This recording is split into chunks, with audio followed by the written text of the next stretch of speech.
Praise the lord. సకల ఆశీర్వాదములకు కారకుడైన యేసుక్రీస్తు ప్రభుల వారికి మహిమ, ఘనత, ప్రభావములు యుగయుగములు కలుగునుగాక. మీ అందరికీ నా ధన్యవాదములు. ఈ దినపు యేసయ్య జీవపు మాట మలాకి గ్రంథం 3వ అధ్యాయం 10వ వాక్య భాగము. పట్టజాలనంత విస్తారముగా దీవెనలు కుమ్మరించెదను. ఆశీర్వాదములకు వారసులుగా ఉండుటకు పిలువబడిన వారలారా, మనము అనుదినము ఆరాధించుచున్న యేసునాథుడు శ్రీమంతుడు, సమస్తమును ధారాళముగా దయచేయగలవాడు, సర్వసంపదల గని, సకల ఆశీర్వాదములకు కారణభూతుడైన వాడు, తండ్రియగు దేవుడు క్రీస్తునందు పరలోక విషయములలో ఆత్మ సంబంధమైన ప్రతి ఆశీర్వాదమును మనకు అనుగ్రహించెను. శ్రేష్టమైన ప్రతి ఈవియు, సంపూర్ణమైన ప్రతి వరమును పరసంబంధమైనది జ్యోతిర్మయుడగు తండ్రి యొద్ద నుండి వచ్చును. నా దేవుని ప్రియులారా, ఆయన పేరు పెట్టబడిన ఆయన ప్రజలమైన మనలను, ఆయన స్వకీయ సాంపాద్యముగా ఉన్న మనలను, ఆయన అడుగు జాడలలో నడిపించబడుచున్న మనలను పట్టజాలనంత విస్తారముగా దీవించాలని, అన్ని విషయములలో, అన్ని రంగములలో, అన్ని కోణాలలో, అన్ని విధాలుగా దీవించబడాలని ఆయన కోరుకొనిన వాడై వాగ్దానము చేసి ఉన్నాడు. ఆ వాగ్దానమునకు మనమందరము వారసులుగా ఉండాలని ఆయన ఆశిస్తూ ఉన్నాడు. దీవెన, శాపము మన ఎదుటే ఉంచబడి ఉన్నది.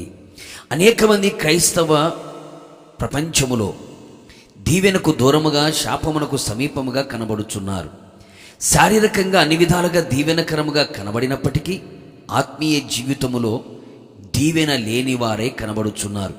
అవును ప్రియులారా, లోక సంబంధంగా అన్ని సంపాదించి అన్ని విధాలుగా దీవెనకరంగా ఉన్నప్పటికీ ప్రార్థనా జీవితం, విశ్వాస జీవితం, పరిశుద్ధమైన జీవితం, వాక్యపు అనుభవాలలో దీవెనకరంగా లేకపోవుట శోచనీయం.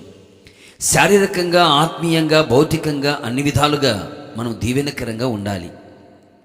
మనము దీవించబడుచు అనేకులకి దీవెనకరముగా మారాలి.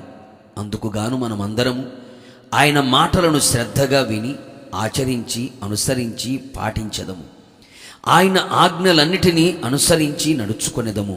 ద్వితీయోపదేశకాండం 28వ అధ్యాయం 4వ వాక్యం నుండి 14వ వాక్యం వరకు ఉన్న దీవెనలన్నీ మన మీదికి వచ్చి మనకు ప్రాప్తించును. యథార్థమైన జీవితమును జీవించుచు కపటము లేనివారై యథార్థతను విడువక గట్టిగా పట్టుకొని రెండింతలుగా దీవించబడెదము. లోకమును, లోకములో ఉన్న మాలిన్యమును, లోక సంబంధమైన మనుషులను వెంబడించక, ప్రవర్తనని మలినము చేసుకొనక, మన సత్ప్రవర్తనను అధికముగా చేసుకొని యెహోవా చేత దీవెన నొందిన వారిగా ఉండేదము. ఎల్లప్పుడూ మన హృదయములో ప్రార్థన, వాక్యము, ఉపదేశము, అనుభవాలతో నింపబడి మన గుడారములో దీవించబడిన వారిగా కనబడేదము. అన్ని విషయములలో నమ్మకమైన జీవితమును ప్రభు ఎదుట జీవించుచు మిండైన దీవెనలు పొందుకొనిదము. ఇలాగున మనమందరము చేసి ఆయనిచ్చు దీవెనలకు పాత్రులమై ఉందుము. ప్రభుతో యుగయుగములు నిలిచెదము. ప్రార్థన. శ్రీమంతుడవైన నా యేసయ్య, నీ పరిశుద్ధ పాదములకి స్తోత్రములు.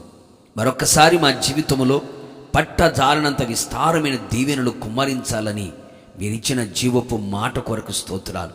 అవును తండ్రి, మీ దీవెనలకు మేము పాత్రులుగా ఉండునట్లుగా మీ మాటలు శ్రద్ధగా విని ఆలకించి పాటించువారిగా, యథార్థమైన జీవితము చేయువారిగా, ప్రార్థనా జీవితము కలిగిన వారిగా, వాక్యానుసారముగా జీవించేవారిగా, నమ్మకమైన వారిగా మీ సన్నిధిలో కనబడునట్లుగా కృప దయచేసి మీ దీవెనలతో మమ్మల్ని నింపి రాకడకు సిద్ధపరచమని యేసు నామములో అడుగుచున్నాను తండ్రి, ఆమేన్. నిశ్చయముగా మిమ్మును, మీ కుటుంబ సభ్యులందరినీ నా దేవుడు పట్టజాలనంత విస్తారమైన దీవెనలతో నింపునుగాక. God bless you.